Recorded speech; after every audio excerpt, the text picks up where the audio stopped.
Beer è un prodotto esclusivo Azienda Agricola Pancera, il buon seme, i buoni frutti.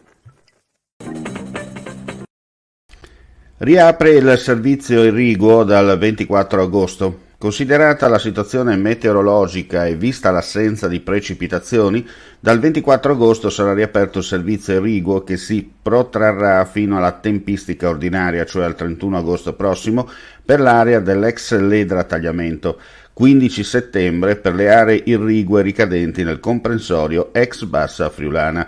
L'irrigazione è limitata alle colture fruttifere e orticole, vigneti, medicai e soia. Ordinanza provvisoria di divieto di balneazione nelle zone di Marina Iulia e Marina Nova in comune di Monfalcone per lo sversamento di idrocarburi nel porto. La squadra della protezione civile è già intervenuta per la stesura delle panne anti-inquinamento. Nel frattempo l'ARPA del Friuli Venezia Giulia ha effettuato un sopralluogo e prelevato dei campioni sotto bordonave in collaborazione con la Guardia Costiera, campioni inviati al laboratorio dell'Agenzia per i successivi accertamenti.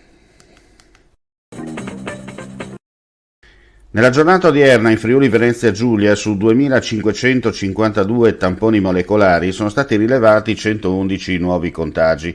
Sono inoltre 3564 i test rapidi antigenici realizzati, dai quali sono stati rilevati 889 casi. Le persone ricoverate in terapia intensiva sono 4, mentre i pazienti ospedalizzati in altri reparti 187. Lo rende noto la Direzione Centrale Salute della Regione Friuli Venezia Giulia nel bollettino quotidiano, precisando che nella giornata odierna si registrano 2 decessi. Beer è un prodotto esclusivo Azienda Agricola Pancera, il buon seme, i buoni frutti.